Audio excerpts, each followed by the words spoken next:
Heritage Museum. It's a museum dedicated to the people who came here because of anthracite coal back in the 19th and 20th century. So we celebrate the miner and the miner's family and the heritage of the anthracite coal in the valley. The museum opened in 1975. It is a wonderful place to work. I am retired and it is a wonderful, wonderful place. We see about 10,000 school children a year, and that's our big source is school children telling the heritage of the valley. The work was hard. The family life was most difficult, but it was better than what they left in Europe. There was hope. There was some money could be raised. It was an era of child labor. It was an era of if you made $1 a day, you considered yourself very fortunate. We're going to see, as we tour this museum, some of the ways they lived and worked. I talk about the immigrants, and I talk about work in the mines. We talk about mules. We talk about rats and canaries. That's a big part of mine history.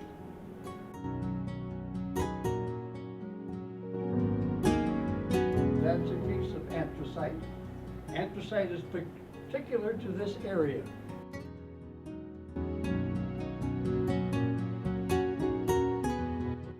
It was during the Carbonaceous age. We had big trees, about 80 to 100 feet high. As the leaves of the trees died, they fell into the swamp and they began to deteriorate and rot, and they turned into peat. With heat and pressure buried underneath the ground. With more heat and pressure, they turned to lignite. With more heat and pressure, they became bituminous. And finally, they became anthracite. It took 300 million years from here to here. We're now in the northern anthracite coal field in Scranton. This is the northern field, the middle field, and the southern field goes down into Carbon County. And that's all of the anthracite coal in Pennsylvania. It's 500 square miles of the total of Pennsylvania. The rest of Pennsylvania is farmland and bituminous coal in the western part of the state. The difference between bituminous and anthracite is the carbon content. Anthracite is 92% carbon by definition. Bituminous is 80% carbon by definition. That's what lignite looks like. This is what bituminous looks like. And that's what anthracite looks like. You still find peat in the European countries. Ireland has a lot of peat bogs, and if you go there, they burn peat for you. Texas has lignite. It's underneath the ground, and they take this out and they dry it, and they use it to make electricity in places like Texas. If you're going to go into iron and steel business, bituminous is the coal you would want. And in West Virginia, Kentucky, and in western Pennsylvania, the bituminous. But it has a lot of sulfur in it and a lot of other contaminants that anthracite doesn't have. Anthracite burns with a clean, white smoke. Very little sulfur smell, very little ash. It burns very hot. And the best thing it does is boil water and make steam. Breaker. This is the most visible sign of coal mining. What comes out of the coal mine is useless. It has to be dynamited out, and it comes out in great big pieces.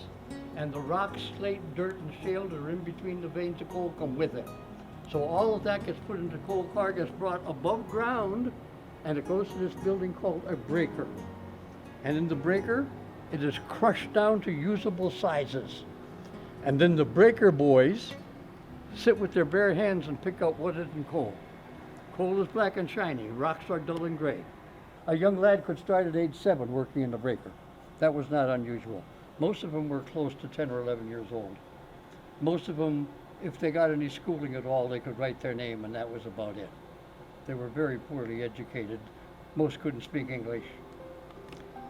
Once they became 12, 13, 14 years old, there was jobs for them in the mine itself. The first job was that of a door boy who opens the big ventilation doors and lets the mule pulling the coal car out. You sit down there in the dark and listen for the mule to come and open the door. Another job was a spragger. You put a stick in the spokes of the wheel of the car to stop it. The best job was to be a mule boy. Mules were considered more valuable than anybody else in the mines. A harness-bred mule sold for about $200. You could get a mule boy for 75 cents.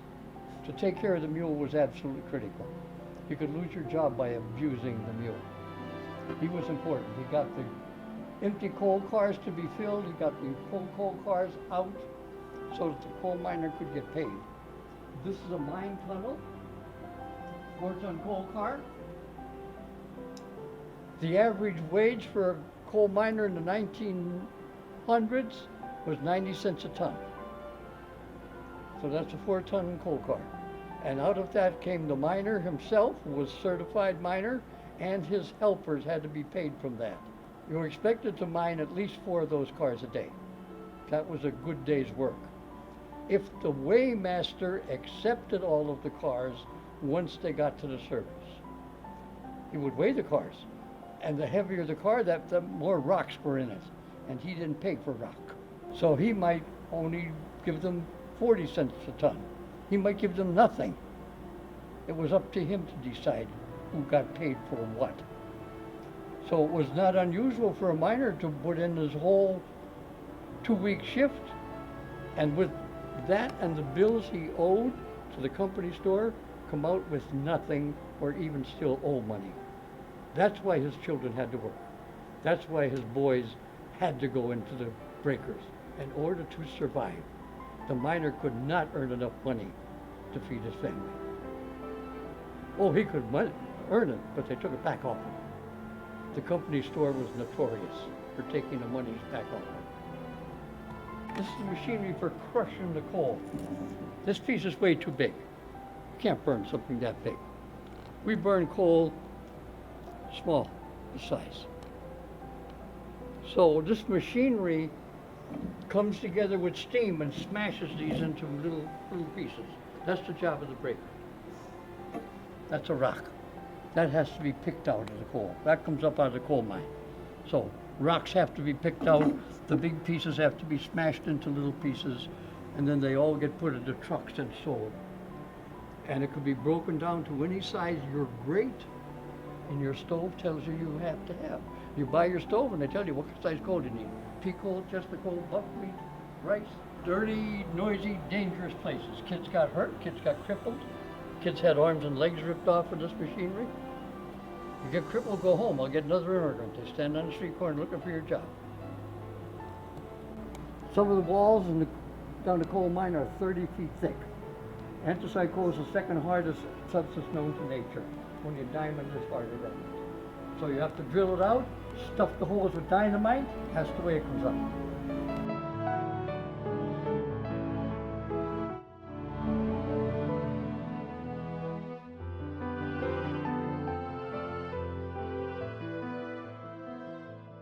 Scranton had 21 of these buildings. Men and boys working in there 5.5 days a week, spewing out dirt and dust and noise. Thriving business. The population of Scranton boomed during these times. Look at the architecture of the city of Scranton. That was money times for the people who owned the coal. I don't know if you can photograph this. This is the boys in the mine, in the breaker. This is the boys picking the coal. They're seated on the seats, and the floor is slanted. The coal goes underneath their seat. They pick out the rocks and throw them in the pile. This man is the cracker boss. He'll beat them within an inch of their life if they fall asleep, if they misbehave in any way, shape, or form. They learn good working habits at a very early age. That's a mule driver. Mule drivers were special people. 75 cents a day to be a mule driver. You were very special. You were treated very well if you were a mule driver. Here's 3 generations of coal miners, grandpa, son, and grandson. It was unusual to see a grandpa in the coal mines. They usually didn't live long enough. So when you come to see the Anthracite Heritage Museum, that is what you see, the heritage of the valley. Those brave souls who went underneath the ground to rip out the coal to make the area what it is today.